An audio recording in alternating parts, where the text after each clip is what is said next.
Selamat pagi Bapak Ibu Saudara-saudara. Kiranya Ibu Bapak Saudara dalam keadaan sehat di hari ini, hari Rabu 30 Juni 2021. Kiranya berkat Tuhan makin terasa, makin dinikmati, makin disyukuri, terutama pengampunan dosa yang menjamin kehidupan kekal selamanya dalam Kristus Yesus.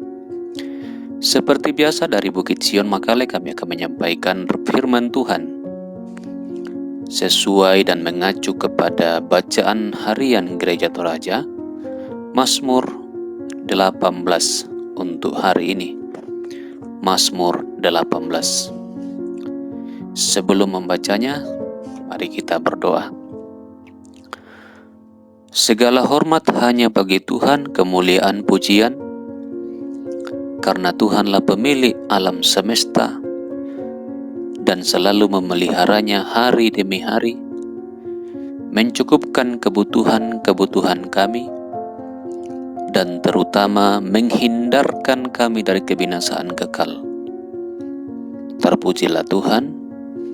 Kami akan membaca firman Tuhan. Kami mohon Roh Kudus menolong, membimbing, mengerahkan, agar firman Tuhan menjadi kekuatan peneguhan bagi kami untuk makin mengutamakan, memprioritaskan Tuhan di atas segala-galanya dan melebihi siapapun juga.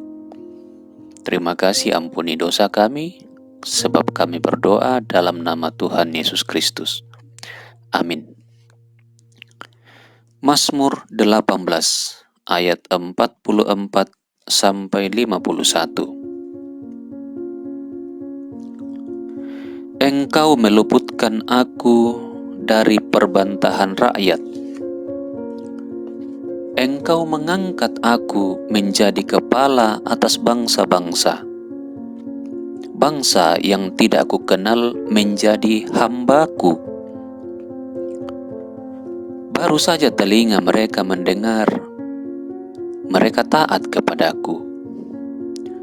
Orang-orang asing tunduk menjilat aku. Orang-orang asing pucat layu dan keluar dari kota kubunya dengan gemetar. Tuhan hidup, terpujilah gunung batuku, dan mulialah Allah penyelamatku. Allah yang telah mengadakan pembalasan bagiku, yang telah menaklukkan bangsa-bangsa ke bawah kuasaku, yang telah meluputkan aku daripada musuhku. Bahkan Engkau telah meninggikan aku mengatasi mereka yang bangkit melawan aku. Engkau telah melepaskan aku dari orang yang melakukan kelaliman. Sebab itu aku mau menyanyikan syukur bagimu di antara bangsa-bangsa, ya Tuhan. Dan aku mau menyanyikan mazmur bagi namamu. Ia mengaruniakan keselamatan yang besar kepada raja yang diangkatnya, dan menunjukkan kasih setia kepada orang yang diurapinya, yaitu Daud, dan kepada anak cucunya untuk selamanya. Amin. Bapak Ibu Saudara, dari puji-pujian Daud atas perkara perbuatan Tuhan untuk dia, saya beri judul renungan Sempurna Karya Tuhan. Sempurna karya Tuhan. Kesempurnaan sebuah ciptaan atau karya manusia mungkin jarang sekali kita temukan. Selalu ada sisi-sisi lemah dari apa yang manusia buat. Walau tentu saja banyak hal yang sangat menolong. Manusia sebagai gambar dan rupa Allah menjadi pencipta, diberi kewenangan, diberi otoritas oleh pencipta agung Tuhan Allah kita, sehingga manusia bisa mencipta. Tetapi tentu saja sekali lagi kesempurnaan hanya milik Tuhan. Bapak Ibu Saudara, bacaan kita ini adalah puji-pujian Raja Daud atas 3 perkara yang Tuhan lakukan baginya ketika dia menghadapi bangsa-bangsa, ketika dia menghadapi musuh-musuhnya. Perkara yang pertama adalah dia diluputkan, diloloskan dari maut, dari kekalahan. Itu perkara yang pertama. Perkara yang kedua, ini ayat 48-49. Perkara yang kedua adalah Tuhan sendiri yang membalas kepada musuh-musuhnya, kepada orang yang memusuhi dia. Tuhanlah yang berkarya, Tuhanlah yang membalas, Tuhanlah yang mengalahkan mereka. Perkara yang ketiga, Tuhan mengangkat Daud lebih tinggi daripada mereka semua, daripada musuh-musuhnya. Bahkan Daud mengaku bangsa yang ia tidak kenal kini menjadi hambanya, ayat 44 bagian terakhir. Dan itu kalau kita lihat peristiwa, kita baca peristiwa di 2 Samuel pasal 8, ada beberapa bangsa yang digambarkan dikalahkan, ditaklukkan: Edom, Aram, Moab, Filistin, dan tentu saja yang lain-lain. Tuhan bukan hanya meluputkan dia, itu pertama, tetapi Tuhan juga membalaskan kepada musuh-musuhnya, membuat mereka kalah. Kedua dan ketiga, Tuhan meninggikan Daud di antara bangsa-bangsa itu, sehingga banyak bangsa takluk, bahkan memberi upeti kepada Daud. Maka Daud tidak lupa diri. Ketika Tuhan melakukan semuanya itu, ia meyakini semua itu karena Tuhan. Karena itu ia bersyukur, ia datang kepada Tuhan, ia tidak lupa diri, ia tidak mengagung-agungkan dirinya sendiri, ia tidak menjadi sombong, ia tidak menjadi tinggi hati. Ia tetap sadar Tuhanlah yang berperkara. Ia tetap mengakui dia gembala, tapi diangkat sedemikian tinggi oleh Tuhan. Bukan hanya di Israel, tapi bahkan juga kepada bangsa-bangsa sekitar yang ia taklukkan oleh kekuatan dari Tuhan. Maka ia bersyukur. Sekali lagi, Daud bersyukur kepada Tuhan. Ia tidak lupa diri, ia tetap merendahkan diri di hadapan Tuhan. Ia memuji, memuliakan Tuhan, dan bacaan kita ini menjadi jelas sekali. Dan Bapak Ibu Saudara-saudara, sesungguhnya kalau kita pikir-pikir apa kaitan hidup kita dengan apa yang dialami Daud, tidak ada pengaruh, paling-paling mungkin teladan, paling-paling pengajaran, paling-paling pengetahuan. Tidak ada dampak berarti kepada kita atas kemenangan Daud, atas perbuatan Tuhan kepada Daud. Tetapi keturunan Daud kemudian, ketika firman Allah menjadi manusia dalam Kristus Yesus melalui keturunan Daud, di dalam Yesuslah menjadi berdampak untuk hidup kita.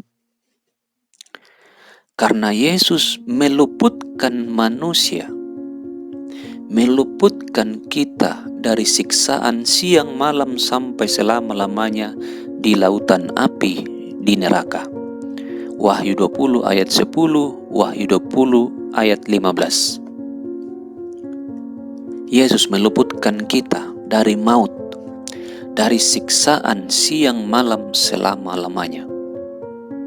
Wahyu 20 ayat 10, Wahyu 20 ayat 15. Yang kedua, musuh terbesar manusia yaitu iblis dan kerajaan maut telah dikalahkan oleh Yesus sendiri melalui kebangkitannya dari antara orang mati. Kerajaan maut tidak berdaya. Iblis ia kalahkan. Maka setiap orang yang percaya kepadanya pun akan mengalahkan iblis dan kerajaan maut itu. Jadi berdampak kepada kita. Ketiga, kalau Daud ditinggikan, maka di dalam Kristus Yesus orang percaya juga akan ditinggikan. Saat Kristus datang nanti, dilihat oleh seluruh mata umat manusia. Wahyu 1 ayat 7. Jadi 3 perkara yang terjadi pada Daud yang dilakukan oleh Tuhan menjadi sempurna di dalam Yesus Kristus, sehingga berlaku bagi setiap orang yang percaya. Bagi setiap orang yang percaya kepada Kristus sebagai Tuhan dan Juru Selamat, ia diluputkan dari siksaan siang malam selama-lamanya. Kemudian musuh terbesarnya dikalahkan, yaitu maut, keterpisahan dengan Tuhan. Kemudian ia akan ditinggikan saat Kristus datang nanti secara terlihat. Maka Bapak Ibu Saudara, patutlah sebagai orang percaya kita bersyukur melebihi Daud. Lebih daripada Daud. Kita bersyukur seyogyanya, lebih bersyukur daripada Daud. Musuh Daud sementara, kemenangan Daud sementara. Sesudah peristiwa-peristiwa, misalnya ia meninggal, anaknya menggantikan sebagai raja, bangsa-bangsa itu kemudian bangkit, dan seterusnya. Sementara, tetapi dalam Kristus karya Allah menjadi sempurna untuk seluruh umat manusia yang mau percaya kepadanya. Karena itu bersyukurlah dalam segala hal seperti firman Tuhan. Karena Tuhan telah meluputkan kita dari maut, bahkan meninggikan kita pada saatnya nanti. Terpujilah Tuhan Allah kita. Amin. Kita berdoa. Terima kasih Tuhan untuk kebaikan-Mu, kasih sayang-Mu bagi kami, bagi seluruh umat manusia, bagi ciptaan Tuhan ini. Engkau Allah yang sungguh baik, sungguh dahsyat, sungguh bekerja sempurna. Kiranya iman kami semakin kokoh dan teguh, hari demi hari, bulan demi bulan, tahun demi tahun. Kiranya kami berkarya untuk bangsa dan negara kami, bahkan dunia ini, menyatakan cinta kasih Kristus kepada sesama, dalam kata, pikiran, sikap, perbuatan, karena Engkau mencintai ciptaan-Mu. Terima kasih Tuhan. Pelihara bangsa kami berjuang melawan COVID bersama bangsa-bangsa negara lain. Berkati sesama kami yang menderita, yang miskin.